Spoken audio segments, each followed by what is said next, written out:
Boa noite, tudo bem com vocês? Aqui, para quem não me conhece, eu sou o pastor Hélio Piovesan, estamos aqui na Igreja de Interlagos e você é nosso convidado. Se você está assistindo esse vídeo pela internet ou pelo YouTube, eu vou te falar agora algumas coisinhas a nosso respeito, né? Hoje é dia 22/9/2022 e agora são 8h03, tá bom? Hoje nós vamos estudar sobre a figura do cálice no Novo e no Velho Testamento, tá bom? Nós temos o costume de estudar sempre a palavra e o que ela tem a nos ensinar. E esse momento aqui nós chamamos de Escola da Doutrina Bíblica. Tá, ok? Essa escola da doutrina bíblica, ela tem por objetivo estudar a fundo mensagens da Bíblia e coisas que podem até ser polêmicas, mas a gente tem um Fale Conosco, igrejadeinterlagos.com.br, você pode mandar suas dúvidas lá, e a gente tem o prazer de responder. Então, e temos um site, né, que é o www.igrejadeinterlagos.com.br, e lá tem os nossos horários de culto e tem um botão no canto superior direito, um ao vivo. E lá você pode participar dos nossos cultos, lembrando sempre que a câmera e o microfone devem estar desligados, tá bom? Todos os nossos cultos são gravados, né? Não totalmente, tá? Nós gravamos pelo menos a mensagem, a palavra e tal. E estão sempre lá no YouTube, no nosso canal no YouTube, que é o Igreja de Interlagos. Pode nos procurar lá que você vai ver. E também temos o Instagram e o Facebook. Siga-nos, ok? Então, eu queria fazer agora uma pequena oração para esse começo, para esse momento tão importante de estudo da palavra, tá bom? Fecha seus olhos, mesmo que você esteja vendo a gravação deste vídeo, tá bom? Fecha os olhos. Jesus querido, obrigado por esse dia tão gostoso, tão bom na tua presença. Pedimos que o Senhor nos abençoe, nos livre de todo o mal, que nos dê entendimento da tua palavra com sobriedade. Peço a tua bênção sobre a irmã Eliette, que tu possas falar através da boca dela. Abençoa a vida dela, a família e livra ela do mal. Nós te pedimos em nome de Jesus. Amém. Muito bem, Eliette, é com você, irmã querida. Glória a Deus, irmãos. Irmãos, como o pastor Hélio falou, hoje nós vamos falar sobre cálices, né? O cálice, o que significa o cálice? Eu vou até mostrar aqui para vocês. Cálice é um copo, né? Que você pode colocar qualquer líquido, mas é muito conhecido um cálice com vinho, né? Então, essa é uma definição prática, né, concreta, do que seria um cálice. Mas, biblicamente, o cálice, eles têm um outro significado. Aliás, tem dois significados principais que a gente vai ver hoje durante esse estudo. De uma maneira preliminar, irmãos, eu queria adiantar para vocês que a nossa visão bíblica dos nossos estudos, ela é totalmente embasada no que diz a Escritura, do que diz a Bíblia, no que está escrito de Gênesis a Apocalipse. Nós não saímos uma vírgula do que está escrito na Bíblia. E nós recebemos dos nossos antepassados, né, de muitos antepassados, de pastores, de padres, que o Deus do Velho Testamento é o mesmo Deus do Novo Testamento, né, que antes ele era um Deus malvado, guerreiro, que valorizava muito as posses, dinheiro, que mandou uma lei para matar, para doutrinar o homem, e quem não obedecesse iria morrer. e essa lei também facultava a vida do homem com o sacrifício de animais, e cada pecado teria lá uma bula de quais animais deveriam morrer. E aí vem Jesus com uma outra proposta. A primeira proposta de Jesus é falar: eu vim revelar o Pai. Então, aparentemente, o Pai não era conhecido, né? E o que a gente vê também, irmãos, no Velho Testamento, que existia uma governança de anjos, né? Então, Abraão viu anjo, Moisés viu anjo, Maria viu anjo, José viu anjo, os profetas todos viram anjos, né? Ezequiel, Jeremias, Daniel, todos viram anjos, né? E muitas vezes o espírito do Deus do Velho Testamento, que se chama Jeová, era confundido com o anjo, né? Então, Jeová passou pelo Egito e matou os primogênitos, com exceção das casas que tinham a tinta vermelha nas portas. Mas em outros lugares fala assim, não foi Jeová, foi o anjo que passou, né? Então a gente vê que os anjos têm uma força muito grande nesse velho concerto, que também é chamado de Ministério da Morte, ou de Velho Concerto, ou Ministério da Lei, né, da lei que mata, da lei que condena. E aí vem Jesus com essa proposta: eu vim revelar um Deus que vocês não conheciam, eu vim revelar um Deus da paz e não da guerra, eu vim revelar um Deus perdoador, um Deus bom, que é só bom, um Deus que tira as maldições da lei, e não um Deus que traz as maldições através da lei. E houve um choque, né? Só que o que acontece? A gente vê isso muito em política, né? As coisas vão sendo niveladas, e fala que é o mesmo Deus, né? Existe um ponto central nisso tudo, irmãos, que é: Deus não muda. Se Deus mudasse, ele não era Deus, porque um dos atributos de Deus é a sua imutabilidade. Então, se Deus não muda, ele não poderia ter um comportamento totalmente diferente no Velho e no Novo Testamento, né?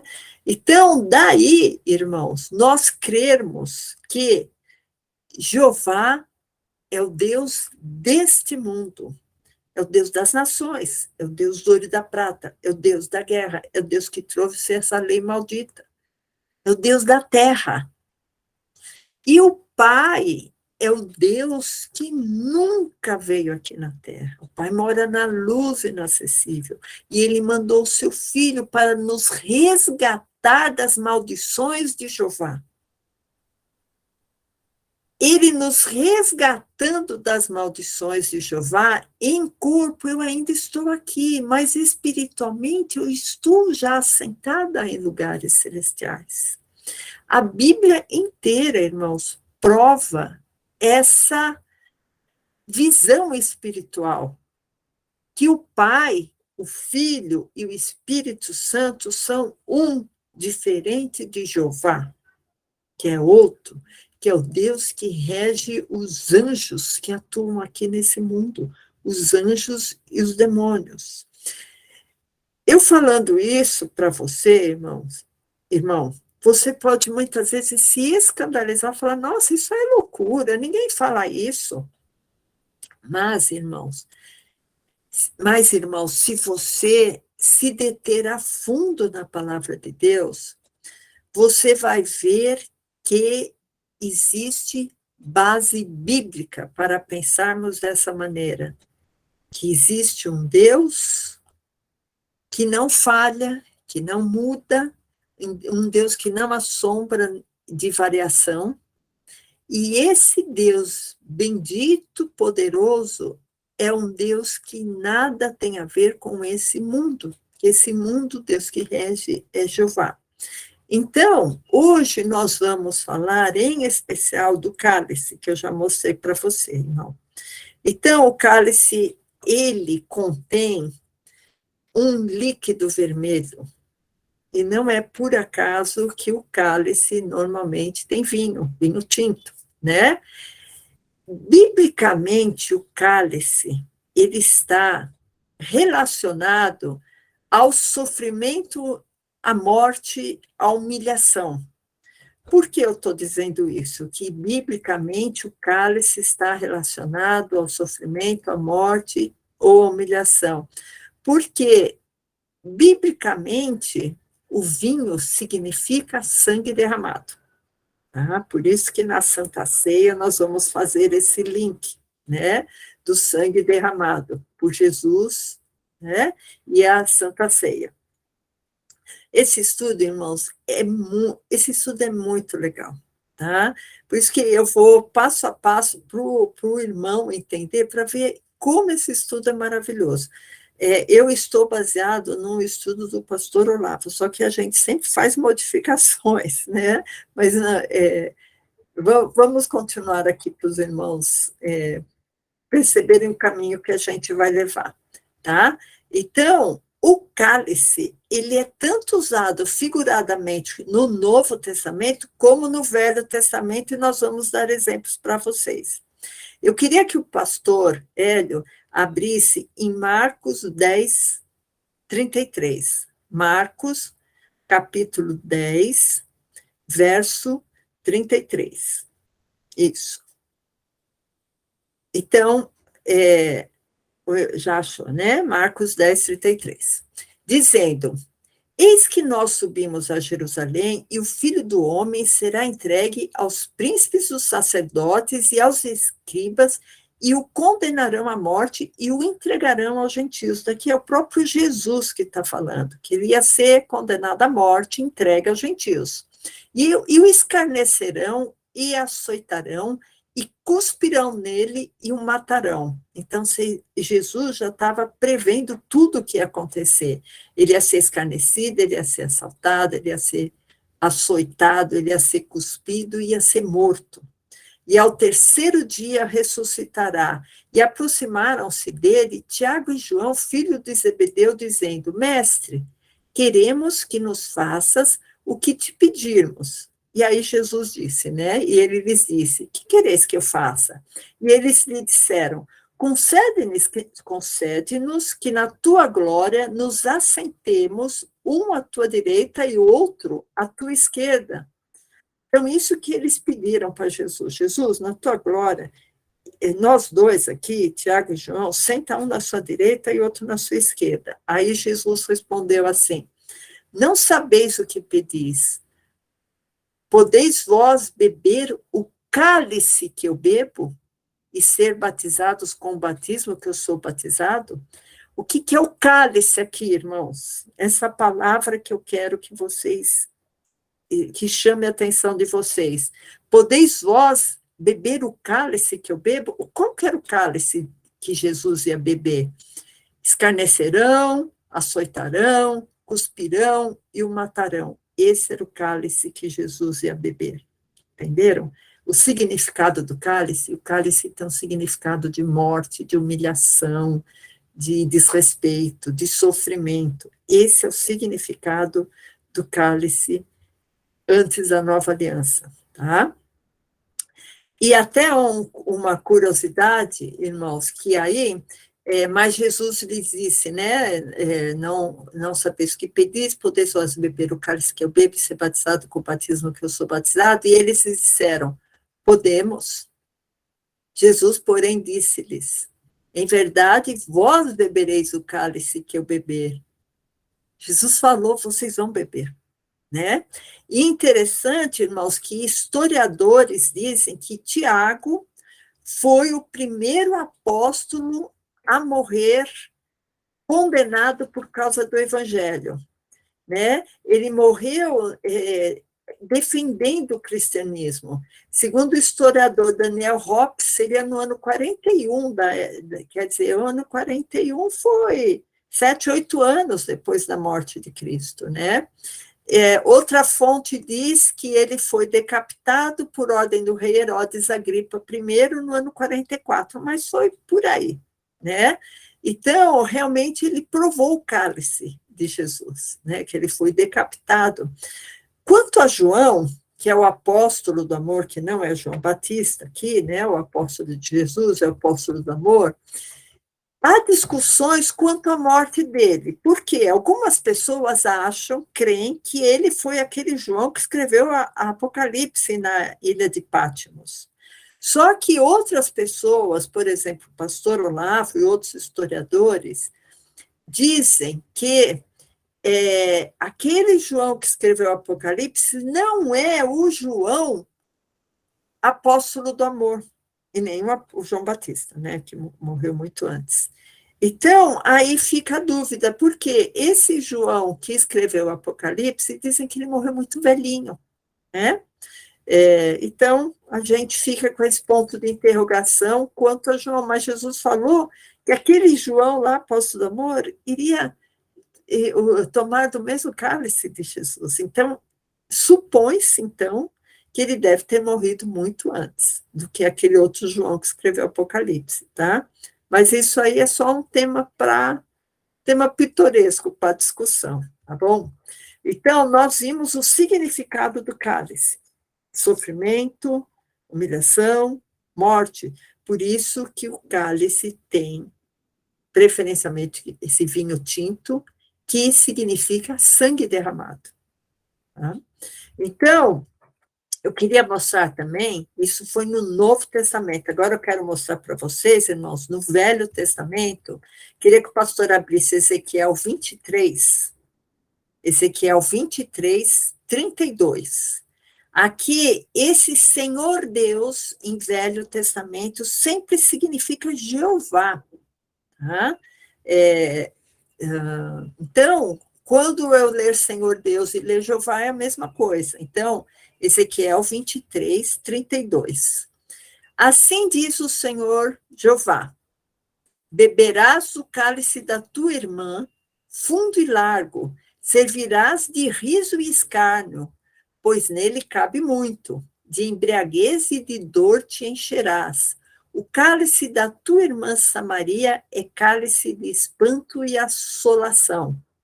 Então, irmãos, a gente vê que aqui Jeová está falando com o povo de Israel, né? E tanto a Samaria como Israel estavam tomando o cálice que iria trazer sofrimento, escárnio, né? Então, mais uma vez repetindo, irmãos, tanto no Novo como no Velho Testamento, até a morte de Jesus, o cálice tinha um significado. O cálice tinha um significado de reconhecimento de sofrimento moral, de humilhação, tá? Só que quando Jesus vem e morre na cruz, no ministério de 3 anos que Jesus teve, né, dos 30 aos 33 anos, ele veio nos mostrar um novo significado para o cálice. Tá? Então, esse cálice também ele é representado como o cálice da nova aliança. Né? Muitas vezes fala em vinho novo também. Né? Deus, Pai, que é o único Deus verdadeiro, ele ofereceu Jesus para que todos os homens possam beber de um outro cálice, e não o cálice dado lá no Velho Testamento, por Jeová. Né? Então, eu queria que o pastor abrisse em Lucas 22. Irmão, se você puder anotar com o caderninho, é interessante, porque aí depois você pode rever os versículos, né? Então, Lucas 22, de 15 a 18, já começa a dar uma abordagem do outro cálice de Jesus, tá? Lucas 22, de 15 a 18. desejei muito comer convosco essa Páscoa antes que padeça. Aqui é Jesus falando. Porque vos digo que não a comerei mais até que se cumpra no reino de Deus. Então, Jesus nunca mais vai comer aquela Páscoa até que aquilo vai se cumprir lá em cima no céu. E tomando o cálice e havendo dado graças, disse: tomai-o, reparti-o entre vós, porque vos digo que já não beberei desse fruto da vida. Então, Jesus não vai beber, mas nós temos que fazer isso todas as vezes em memória dele, né? Até que venha o reino de Deus. Então, esse cálice que Jesus nos oferece é o cálice que nos proporciona a salvação, tá? Esse cálice do amor de Deus, ele é, vamos dizer assim, democrático, ele é para todos os homens. Porque lá no Velho Testamento, a salvação era só para os judeus, e os gentios eram um povo maldito. Eu queria que o pastor abrisse em 1 João 4,10, que fala exatamente desse amor de Deus. Esse amor de Deus por nós, ele é tão grande que não depende de nada que eu faço para Deus me amar. Diferente no Velho Testamento, que Jeová amava os que lhe obedeciam e os que amavam a ele. Quem não obedecia, quem não amasse Jeová, ele não amava. Agora, Deus não, Deus Pai, ele nos amou primeiro. 1 João 4,10, nisto está a caridade, não em que nós tenhamos amado a Deus, não é porque eu amei a Deus, mas que Ele nos amou a nós e enviou seu Filho para a propiciação dos nossos pecados. Então, irmãos, vocês veem que coisa maravilhosa. Tudo foi dado pela graça de Deus. Nada que eu tenha feito não é porque eu amei a Deus, não é porque eu fui bonzinha com Deus, não é porque eu fui sem pecado que Deus me amou. Deus me amou de uma maneira incondicional, né? Então, irmãos, esse amor de Deus é universal, é total, inclui toda a humanidade, inclusive do Velho Testamento, do Novo Testamento, né? Jesus, ele é o princípio, ele é o fim, ele ama a todos, né? E Paulo descreve também essa universalidade do amor de Deus em 2 Coríntios 5,19. Eu acho interessante os irmãos acompanharem juntos, né? Eu vou esperar o pastor abrir, 2 Coríntios 5,19, isto é, Deus, Pai, estava em Cristo, reconciliando consigo o mundo, não lhes imputando os seus pecados. Então, se fosse lá no Velho Testamento, o pecado ia ser imputado, e a gente iria aqui receber um cálice muito sofrido. Mas Deus nos amou primeiro e Cristo veio para que os nossos pecados não fossem imputados a nós, né?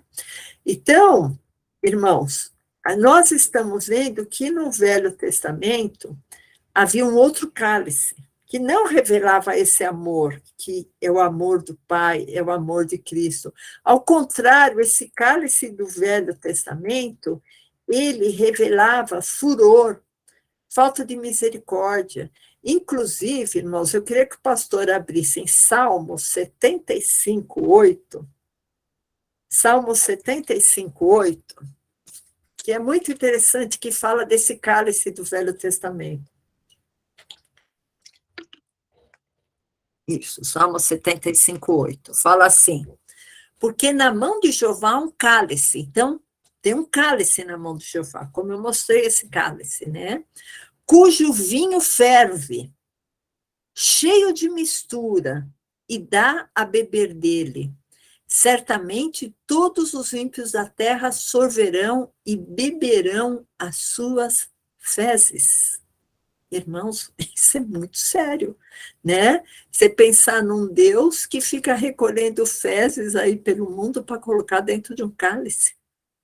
Eu sei que isso é de uma maneira figurada, Mas nós vamos ver lá mais para frente que Jeová mandava os seus profetas comerem fezes humanas, né? É uma coisa muito perversa isso, né, irmãos? A gente pensar no cálice de Jesus, um cálice de amor, de salvação, e esse cálice de Jeová, cheio de furor, um cálice com vinho que ferve, imagina, né? Então, a figura desse cálice, irmãos, do Velho Testamento, ele é muito empregado, tá? Como a gente disse já, o cálice tem o vinho, que é uma figura de sangue, né? De sangue derramado, ou por um animal, ou por um homem, mas sempre vai denotar um sofrimento. Porque Jeová, ele se agrada da morte, ele se agrada do sofrimento, né? Tem até um versículo que fala que ele se agrada da morte dos seus santos, né? Então, irmãos, na Santa Ceia, o cálice também é figura de um sofrimento. É o sofrimento que Cristo passou, porque não foi tranquilo para Cristo sofrer aquele sacrifício, irmãos. Tanto assim que ele pediu, Pai, se possível, passa de mim esse sofrimento, né? Passa de mim essa angústia, esse momento tão difícil, passa de mim esse cálice. Né? Então, a Santa Ceia, quando nós tomamos o cálice na Santa Ceia, irmãos, para a gente é uma vitória, mas para Cristo foi um sofrimento, né? Então, nós vamos ver no Velho Testamento algumas situações interessantes, irmãos, sobre o cálice, né? Eu queria que o pastor abrisse em Isaías 51, 17, quando o profeta Isaías dá oferece uma explicação por que está vindo um cálice tão pesado, né? Então, Isaías 51, 17, fala assim: desperta, levanta-te, ó Jerusalém, que bebeste da mão de Jeová o cálice do seu furor. Bebeste e sorveste as fezes do cálice da vacilação.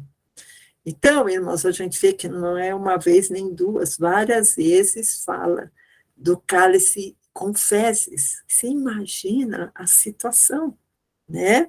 Um cálice com fezes, para a pessoa ter que beber aquele cálice com fezes. Vocês imaginam como esse Deus Jeová é perverso, né, para fazer esse tipo de comparação. A gente vai ver também o profeta Jeremias, também fala sobre isso, Jeremias 25, também fala do cálice, do julgamento de Deus, do furor de Jeová, né, se dirigindo a todas as nações, com espada, com ira, com loucura. Então, Jeremias 25, 15, esperar o pastor abrir para vocês poderem acompanhar também, porque, como eu disse, irmãos, a gente aqui não inventa nada, a gente lê a Bíblia. Eu estou lendo a Bíblia, né? Jeremias 25, 15. Isso. Porque assim me disse o Senhor Deus de Israel: toma da minha mão este copo de vinho do furor. Esse copo de vinho é o cálice, né?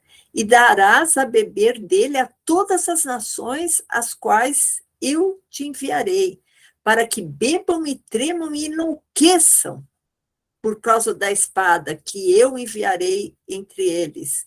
E tomei, aí Jeremias falando, né? E tomei o copo da mão do Senhor e dei a beber a todas as nações às quais o Senhor me enviou, a Jerusalém, às cidades de Judá, aos seus reis, aos seus príncipes, para fazer deles uma desolação, um espanto, um assobio, uma maldição, como hoje se vê. Irmãos, que coisa triste, né? Que coisa triste esse cálice que trouxe para o próprio povo judeu tanta maldição, tanta humilhação.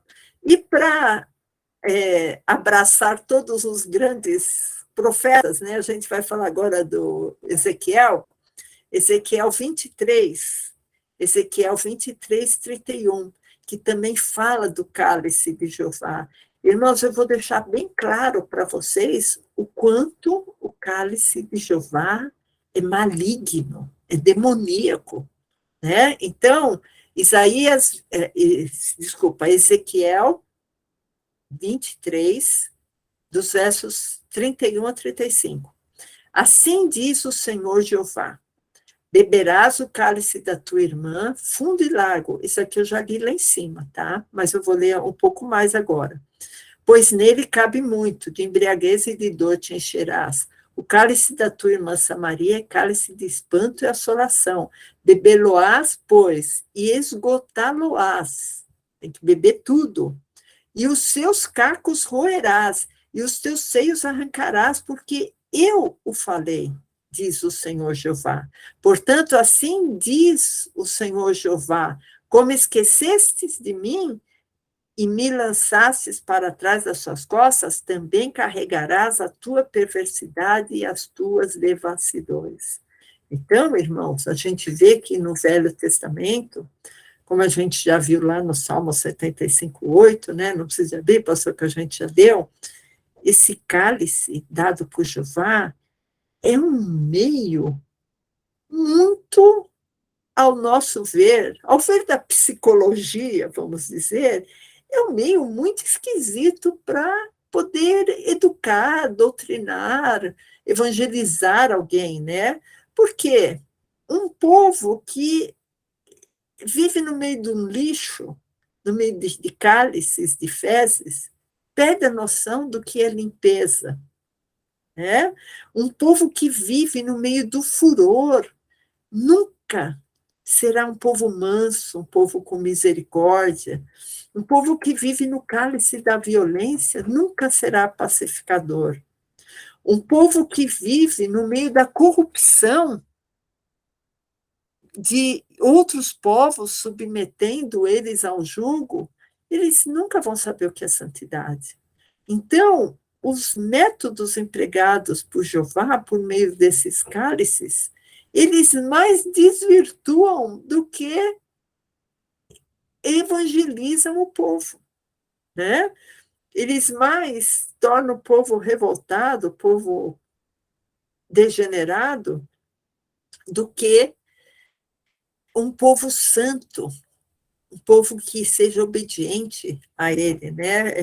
Vai ser aquele povo que obedece pelo medo, né? Então, irmãos, a gente vê no livro de Juízes, eu não vou ler, tá? Por causa para a gente poder fechar tudo. No livro de Juízes, irmãos, nós lemos que há pelo menos 7 cativeiros em Israel, tá? Então, quando os judeus saíram lá da terra do Egito, peregrinaram pelo deserto e entraram lá na terra prometida, aquela terra estava muito ocupada com povos idólatras, povos corruptos, né? E aquela geração nem era a geração que saiu, né? Os únicos que entraram foi Josué e Caleb. Era um povo que nem estava corrompido lá pelo Egito. Mas esse povo encontrou várias nações em Canaã, nações corrompidas, nações degeneradas, né? E esse povo acabava tendo a influência dessa degeneração, dessa corrupção, né? Então, o povo judeu, ele era obrigado a se submeter a essa...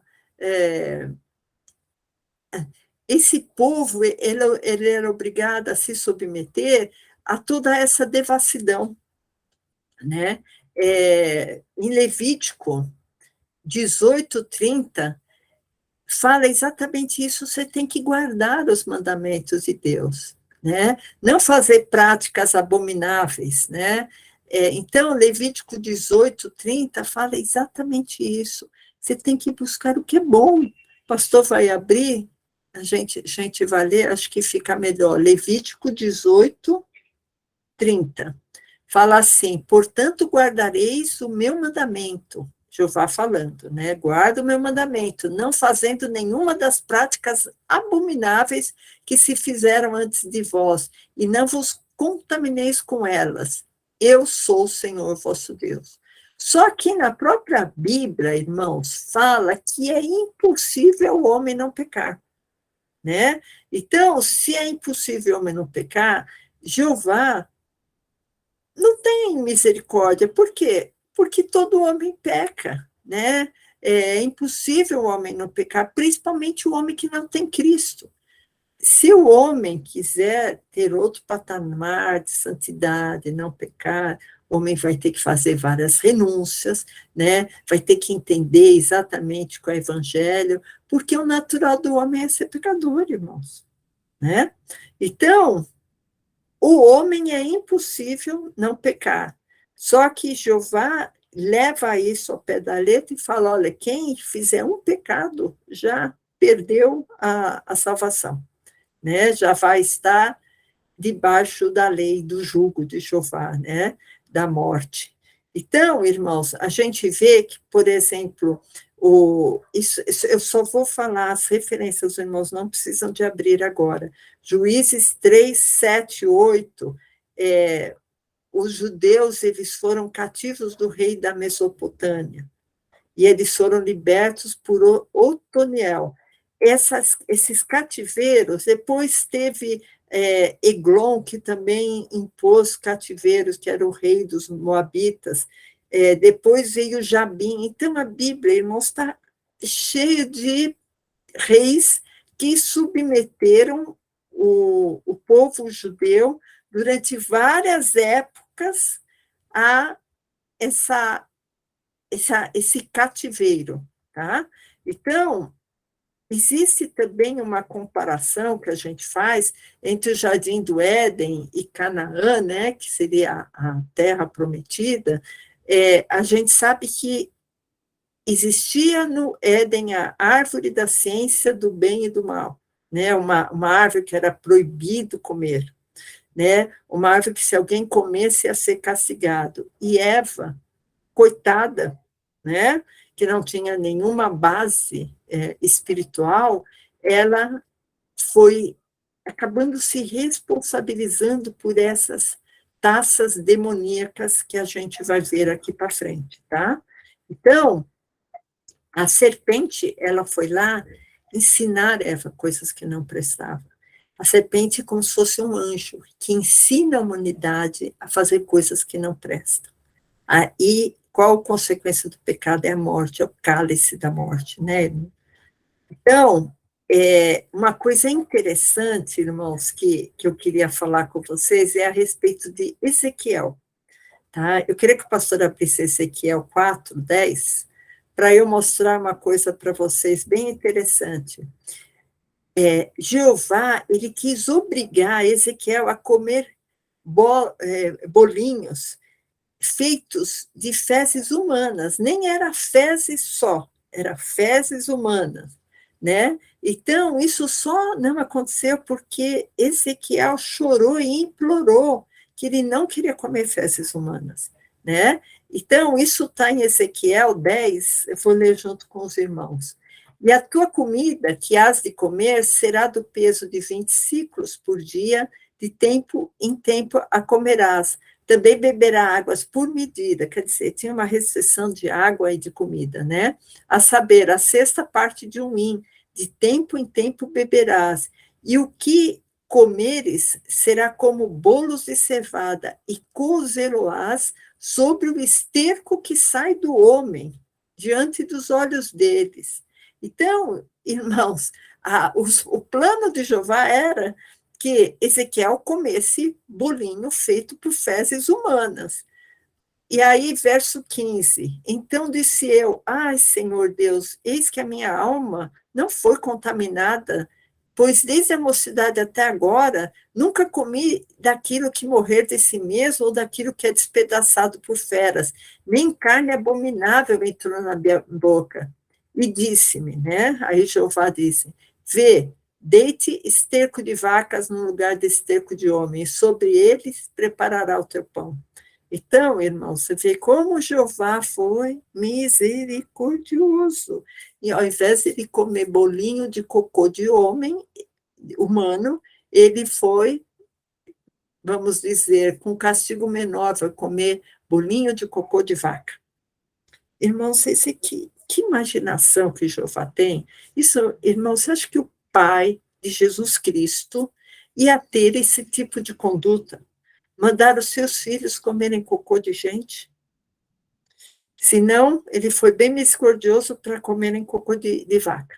Né? Está em Ezequiel 4, 14 e 15. Então, irmãos, a gente vê que Jeová tem preparado muitas desgraças para o homem, né? Parece que é um prazer de Jeová humilhar e escarnecer o homem. Então, nós estamos vendo aqui, irmãos, um Deus soberbo, vingador, sem misericórdia. Aquele Deus, Jeová, que se ira todos os dias, é o que oferece o cálice da indignação e do furor, irmãos. Então, isso é uma coisa muito interessante, porque a gente vê tanto furor, tanta maldade da parte de Jeová, e aí vem o Novo Testamento, o novo concerto, vem Jesus e traz o período da graça. Só que quando vem Apocalipse, parece que a governança dos anjos volta de novo. É o anjo que vai abrir a trombeta, é o anjo que passou. Então, irmãos, eu acho que a gente tem que ter muito cuidado quando se fala em anjo, quando se fala nesse Deus vingador, né? A gente fica pensando, será que esse Deus de Apocalipse, tão guerreiro, né, que quer a governança de anjos, será que realmente é o Pai? Né? Então, a gente tem que sempre ver Apocalipse com muita restrição e esperar que aquela situação tenha respaldo em outros livros, a não ser o Apocalipse. Né? Nós cremos no Apocalipse, mas nós também somos cuidadosos na sua interpretação. Eu queria que o pastor abrisse em Apocalipse 16, 19, para eu dar esse exemplo, tá? Que eu estou falando de Apocalipse. Né? Apocalipse 16, 19. A grande cidade fendeu-se em 3 partes, e as cidades das nações caíram. E da grande Babilônia se lembrou Deus para lhe dar o cálice do vinho da indignação da sua ira.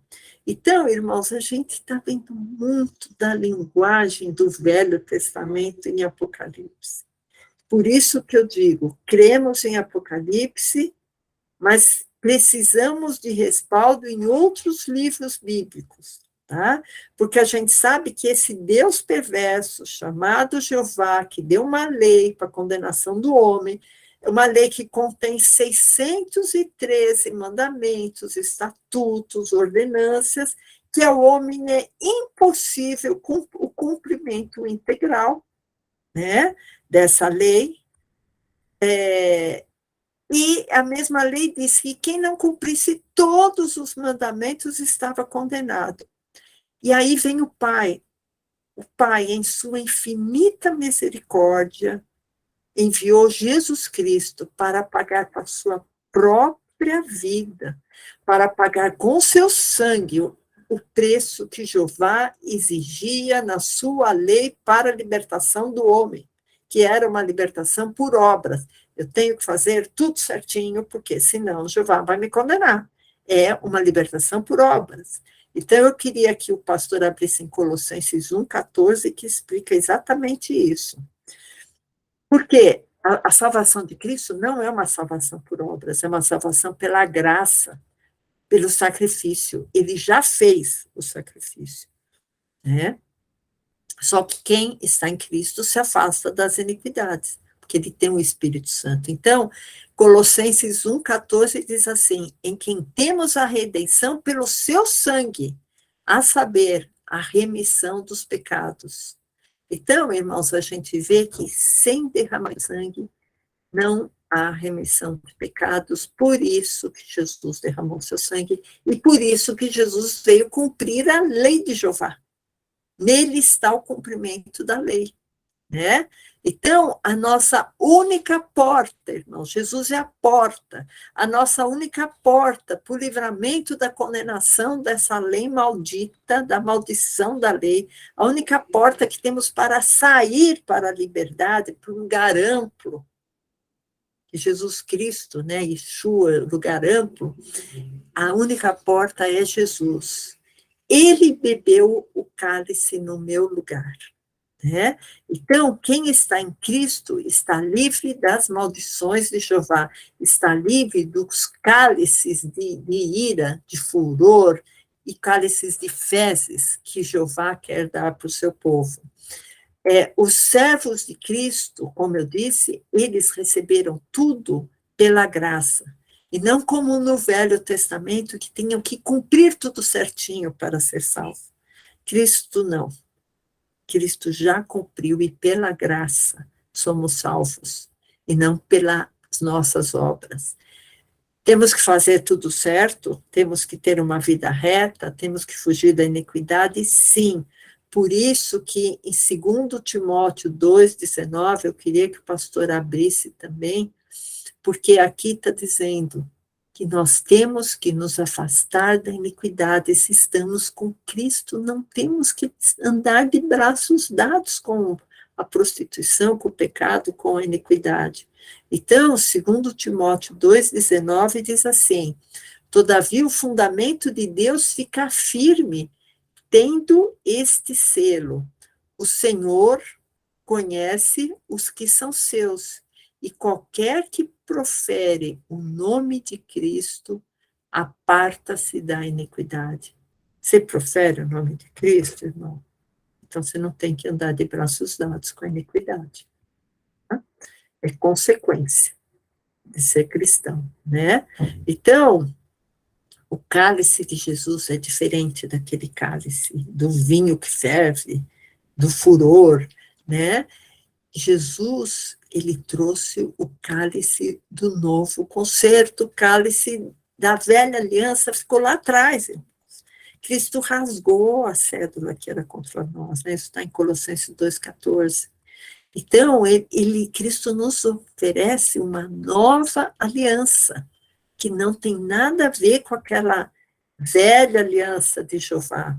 Eu queria que o pastor abrisse em 1 Coríntios 10,16, que fala justamente o que é o cálice de Jesus, que não é aquele cálice do furor. 1 Coríntios 10,16. Porventura, o cálice da bênção. Esse cálice, irmãos, é o cálice de bênção. Não é cálice de vergonha, de morte, de humilhação. É o cálice de bênção. Que abençoamos não é a comunhão do sangue de Cristo? E o pão que partimos não é, porventura, a comunhão do corpo de Cristo? Aqui é a Santa Ceia, irmãos.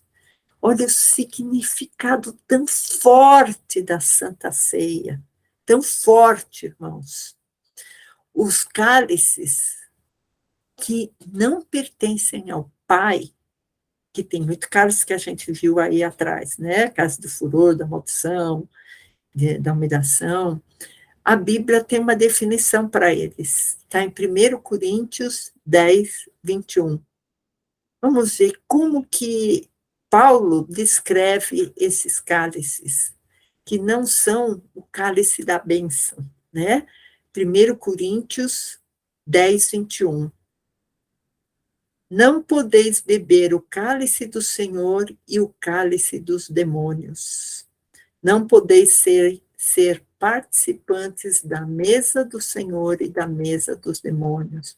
Então, irmãos, se eu estou com Cristo, eu não tenho nada a ver com aqueles cálices descritos em Jeremias, em Ezequiel, em Isaías, em Salmos, né?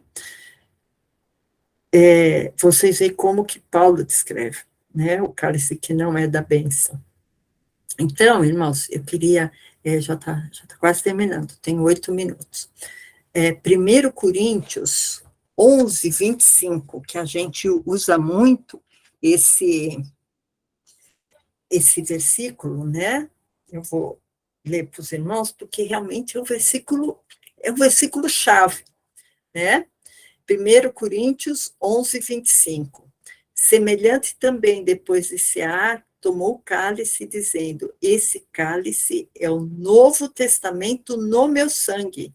Fazei isso todas as vezes que beberdes em memória de mim. Porque todas as vezes que comerdes esse pão e beberdes este cálice, anunciais a morte do Senhor. Irmãos, eu achei esse estudo, irmãos, tão profundo, porque quando eu cheguei no final desse estudo, eu pensei, eu quero fazer uma Santa Ceia, porque esse estudo é uma preparação para a Santa Ceia, irmãos. A gente vai fazer uma pequena Santa Ceia hoje, e o irmão que está aí no YouTube, se o irmão quiser participar dessa Santa Ceia, o irmão está convidado. O irmão, se estiver no YouTube, para aqui, pega um suquinho de uva, pega um pedacinho de pão, que o irmão vai participar dessa Santa Ceia hoje. Porque o irmão, fazendo isso, o irmão está anunciando a morte do Senhor. Está anunciando que Jesus Cristo tomou o cálice que era para mim, o cálice da humilhação, o cálice da morte, o cálice do derramamento de sangue. Esse cálice Jesus tomou. Quando ele fala, Pai, afasta de mim esse cálice. Porque ia ser penoso para Jesus, não foi tranquilo, como eu disse. Jesus, quando tomou aquele cálice, ele estava, aquele cálice da morte, da humilhação, que ele falou lá no começo, lembra? Que falou para Tiago e João, que o Filho do Homem vai ser escarnecido, vai ser morto, e depois vai ressuscitar. Aquele cálice, irmão, custou para Jesus, custou um grande sofrimento, porque naquele momento Jesus Cristo levou o sofrimento de toda a humanidade, estava sobre seus ombros. Então, quando aqui em 1 Coríntios 11, 26 fala, porque todas as vezes comer esse pão e beberdes esse cálice da bênção, que a gente viu que esse cálice é o cálice da bênção, anunciais a morte do Senhor até que venha. Então, irmãos, Jesus, para que nós possamos receber esse cálice, Jesus teve que morrer no madeiro, né? Ele teve que ser maldito no madeiro, ele teve que morrer porque eu iria morrer, porque Jeová tinha me sentenciado à morte por causa daquela lei maligna que ele deu. Jesus nos libertou da maldição da lei. Ele morreu no meu lugar. Eu deveria provar aquele cálice, daquela sentença dada por Jeová. E Jesus veio e intercedeu. Ele é um intercessor, ele é um mediador, ele é o salvador. Porque ele bebeu o cálice amargo, né?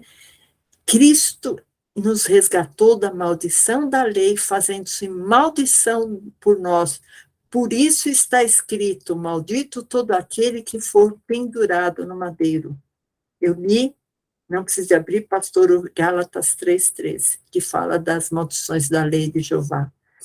Então, irmãos, eu queria que o pastor abrisse, só para terminar, Mateus 26, 42, que eu citei já esse versículo, só para terminar, antes da gente fazer a ceia. Os irmãos que estão online, os irmãos já sabiam que a gente ia fazer a ceia, e já estão com os elementos, né? Que a gente vai fazer rapidamente a ceia, para a gente fechar em 1 hora, tá, irmãos? A pregação. Mateus 26, 42.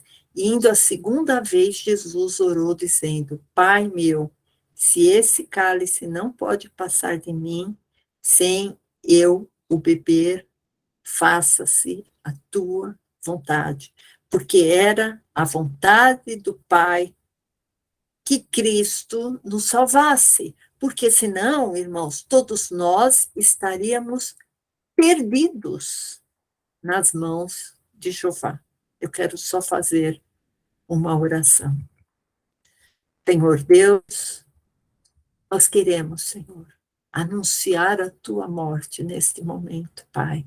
Nós queremos, Senhor Deus, dizer ao mundo que tu tomaste o cálice amargo para que nesse momento, Senhor, eu possa me apropriar do cálice da bênção. Senhor, nesse momento eu abençoo esse pedaço de pão, eu abençoo essa taça de vinho, Senhor, e que vários irmãos possam participar dessa ceia e sentir, Senhor, a alegria, Senhor Deus, a alegria que nós não podemos medir, Senhor, porque tu te desse essa graça, tu tivesse essa misericórdia com as nossas vidas, Pai. Eu oro ao Pai em nome de Jesus.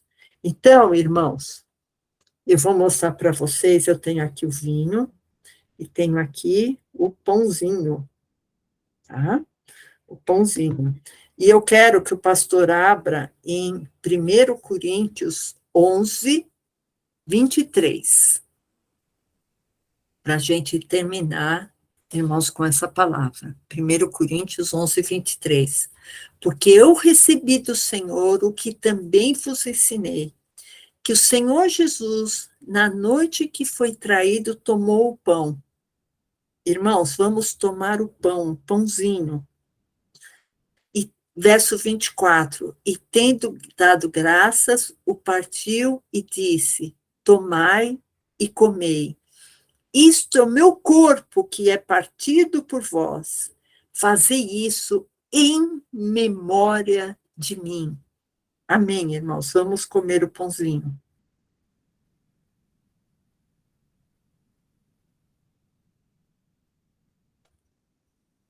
Glória a Jesus. Glórias a Jesus, glórias a Jesus, glórias a Jesus. Verso 25. Semelhantemente também, depois de cear, tomou um cálice, dizendo: este cálice é o novo mandamento, é um novo testamento no meu sangue. Fazei isso todas as vezes que beberdes em memória de mim. Porque todas as vezes que comerdes esse pão e beberdes esse cálice, anunciais a morte do Senhor até que venha. Glória a Deus, irmãos. Vamos nos apropriar do cálice do Senhor, o cálice da bênção. Amém? Glórias a Jesus. Irmãos, que coisa linda, que coisa maravilhosa, irmãos. Podermos nos apropriar dessa bênção, desse cálice de Jesus. Porque, irmãos, éramos para estarmos enfrentando aquele Deus do furor, aquele Deus que mandava pragas, aquele Deus que em Deuteronômio 28 falou: olha, se você não cumprir todos os meus mandamentos, virá sobre ti a febre, a tísica, a hemorroida, sua mulher vai perder os filhos, você vai perder as terras, todas as maldições virão sobre ti. Não, irmãos, não existe mais isso. Agora, quando vierem os demônios, eles vão ver Jesus, porque eu estou revestida pelo poder de Jesus, irmãos. Creia nisso, creia nisso. Amém?